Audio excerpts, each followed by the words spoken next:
आता बघूया टॉप 9 महत्त्वाच्या बातम्या। जयंत पाटलांना भाजपात घेण्याचा निर्णय फडणवीसच घेतील। निर्णय झाला तर जयंत पाटलांकडे आपण पहिले जाऊ, मात्र अद्याप अशी कोणतीही शक्यता दिसत नाही। चंद्रकांत पाटलांची प्रतिक्रिया। पुण्यामध्ये मोहल्ला कमिटी बैठकीत शिवसेना आणि राष्ट्रवादी भिडले। राष्ट्रवादीचे शहर अध्यक्ष सुभाष जगताप यांच्या विरोधात शिवसेनेचे विभाग प्रमुख उद्धव कांबळेंचा वाद। धनकवडी सहकार नगर क्षेत्रीय कार्यालयामध्ये हा वाद झाल्याची माहिती।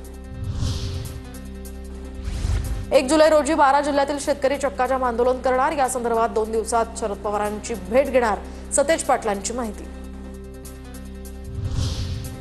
शक्तीपीठ समर्थनातील शेतकऱ्यांची मुख्यमंत्र्यांसोबत लवकरच बैठक घडवून आणणार। कोल्हापूर जिल्ह्यातील शेतकऱ्यांनी पडळकरांची भेट घेतली।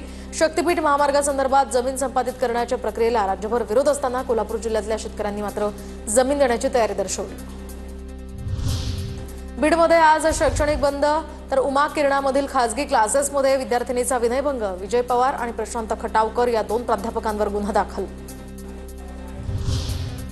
काँग्रेसचे माजी आमदार कुणाल पाटील यांच्याकडून मंत्री जयकुमार रावल यांची भेट। कुणाल पाटील भाजपच्या वाटेवर असल्याची सूत्रांची माहिती। काही दिवसांपूर्वी कुणाल पाटलांनी रवींद्र चव्हाण यांची देखील भेट घेतली होती। नागपुरात संविधान प्रस्ताविक पार्कचं उद्घाटन। मुख्यमंत्री फडणवीस आणि सरन्यायाधीश भूषण गवईंच्या थोड्याच वेळात उद्घाटन होणार। माळेगाव सहकारी साखर कारखान्यामध्ये विजयाबद्दल अजित पवारांकडून आभार मेळाव्याचं आयोजन, तर शिवतीर्थ मंगल कार्यालयामध्ये हा मेळावा पार पडणार। मेळाव्याला शेतकरी सभासद आणि कामगारांना उपस्थित राहण्याचंही आवाहन। नागपुरातील आंतरराष्ट्रीय सुपारी तस्करांच्या संभाषणाचे स्क्रीनशॉट्स व्हायरल प्रकरणी महत्त्वाची अपडेट। फारुख नुरानीची चौकशी होण्याची शक्यता। व्यावसायिकावर आधीच ईडीकडून मनी लॉन्ड्रिंगचा गुन्हा। पाक बांगलादेश संबंध सुद्धा यामुळे तपासणार।